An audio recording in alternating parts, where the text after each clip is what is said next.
in APEC, I believe, have found that very difficult balance of very healthy competition and yet very healthy cooperation.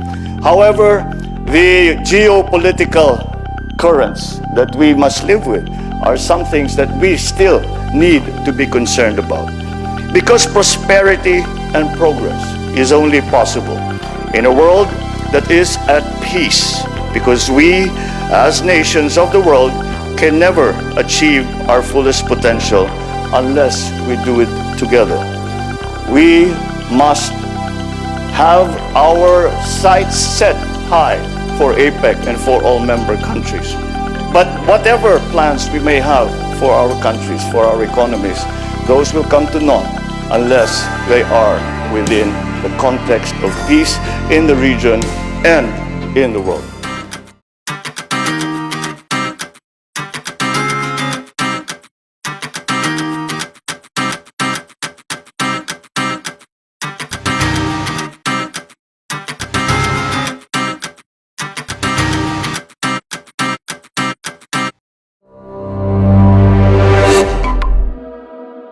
Thank you very much, and good morning, dear friends, colleagues, and distinguished guests. Sawasde. It is pleasant to be able to speak with you and hear such a warm Thai greeting face to face. It is such a relief for us to be able to go back to the conduct of business in the way that we know is most efficient and most productive.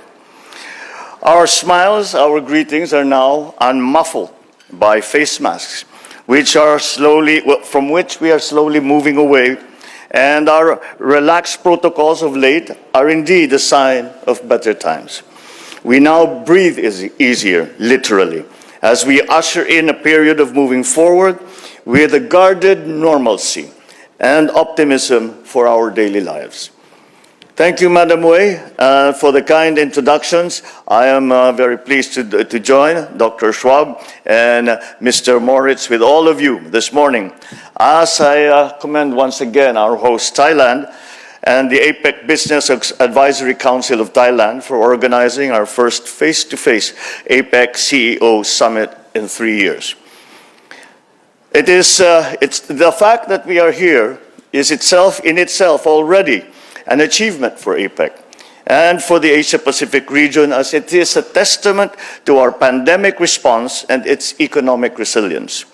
It is also clear evidence that our region continues to live up to its potential as a dynamo of cross-border trade and investment in the world. As member economies of APEC, we have a great opportunity to continue nurturing this potential and to continue responding to immediate and imminent challenges. After all, the economic miracles of the past 4 decades were performed by the economies of the Asia-Pacific, and APEC has been nothing less than a driving force of global economic growth. That growth was, of course, interrupted by the pandemic, and our recovery efforts this year have been challenged by soaring prices, supply chain bottlenecks, and serious geopolitical conflict. Dark clouds loom large if we are not to be prepared. They loom on the economic horizon, and now more than ever, our governments and economies must work closer and better together as partners in order to find that break in the clouds where the light of hope and progress can shine through. These shocks to our system have had, of course, a deleterious effect on our efforts of fostering inclusive growth. To prevent the situation from becoming a prolonged and self-perpetuating problem, we need to immediately address structural and policy issues with the objective of enabling rapid economic recovery and growth in a manner that creates jobs, includes more people into the mainstream, and reduces poverty and inequality. 3 issues, I believe, are critical to this effort. First, food security is a serious global problem. This is felt by every household, by every family, by everyone. The issues that the world faces now, from climate change to inflation to war, are viewed by the ordinary Filipino through the lens of food security, as these issues are very closely interconnected in this delicate system of the global food ecosystem. Steep declines in agricultural output and productivity from widespread damage to farms and to crops have been increasing, and they are linked to climate change, which has made extreme weather events such as unpredictable typhoons and severe droughts more frequent and more deadly. The rise in commodity prices, coupled with supply chain disruptions and inflationary pressures, have obviously contributed to the rising prices of food. And the current conflict between two of the world's largest agricultural producers has led to a scarcity of grains and fertilizers felt painfully across the globe. Food security must be a top priority for all governments, and developing economies especially must have the policy flexibility needed to ensure an increased domestic food production and diversification, and to improve the local agricultural supply and value chain. Second, we must continue to reinforce global health systems, not only against new and emerging variants of COVID, but also against other infectious diseases that may emerge. The global economy simply cannot afford another crippling series of lockdowns and travel bans that deflate consumer confidence, dampen the recovery of tourism, and derail the stability of global markets. Governments must continue to invest in pandemic preparedness and in ensuring the resilience of a global health system. Adopting the One Health approach and strengthening health surveillance systems for emerging and re-emerging infectious diseases from the human-animal environment interface can be part of the solution. During the pandemic, APEC played a vital role in fostering open and effective dialogue and international cooperation through the sharing of data and knowledge. Our good work in this area must never slow down, but rather feed into itself, strengthening the foundations and architecture of global health systems and improving the governance of pandemic agility, resilience, and of response. Third is climate change, the most pressing existential challenge of our time.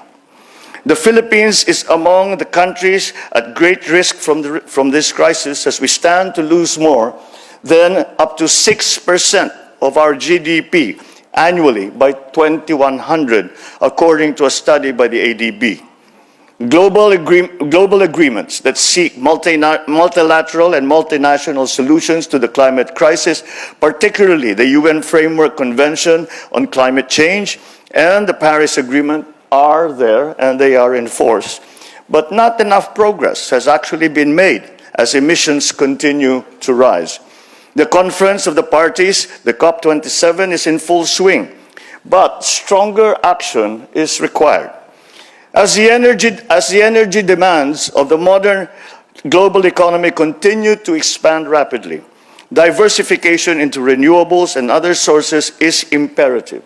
And to this end, the Philippines has prioritized hydrothermal, geothermal, solar power, wind power, as well as other low-emission energy sources, by setting a target for 35% renewable energy in the power generation mix by 2030 and 50% by 2040. At the same time, the Philippine government will work closely with the private sector to improve the resilience of people and businesses by leveraging the tools of sustainability, such as innovative supply chain systems, circular economy models for recycling and upcycling, including, of course, the bio-circular green economy model of our APEC host, Thailand. The future of APEC lies in its ability to revitalize its role as the region that drives the global economy. The Putrajaya vision clearly shows us where we need to be in 2040, and APEC member countries must be ready to achieve that. It is a great vision We will achieve it at variable speeds in order to effectively confront and overcome crises, economic or otherwise. APEC's size and dynamism, coupled with its strength in consensus building and implementing multi-year programs, makes it well-positioned for this task. APEC's future is also a nod to the past. We must leverage our region's core strengths and values as the premier forum in the Asia-Pacific, as an incubator of cutting-edge ideas, as a pathfinder for collaborative solutions to new and emerging trade issues, and as a laboratory for forward-looking and responsive economic and trade policies. Let us continue to build on APEC's long-running partnership with the private sector and be increasingly in lockstep with the APEC Business Advisory Council, which is the voice of the business community in the Asia-Pacific. These partnerships with the private sector are a centerpiece of the transformation of the Philippine economy.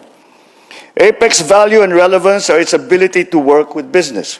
There is no other organization or forum that actively seeks the concerns of business the way APEC does, this tight engagement is what makes APEC unique, functional, and important, and therefore it is an engagement that must not only be preserved, but it must be strengthened.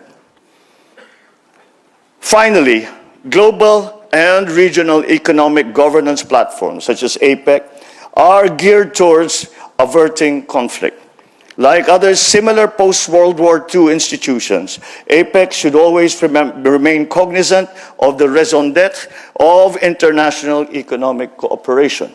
And we in APEC, I believe, have found that very difficult balance of very healthy competition and yet very healthy cooperation. However, the geopolitical currents that we must live with are some things that we still need to be concerned about.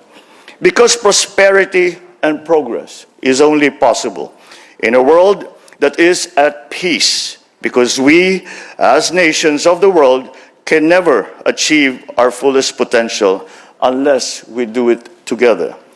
We must have our sights set high for APEC and for all member countries.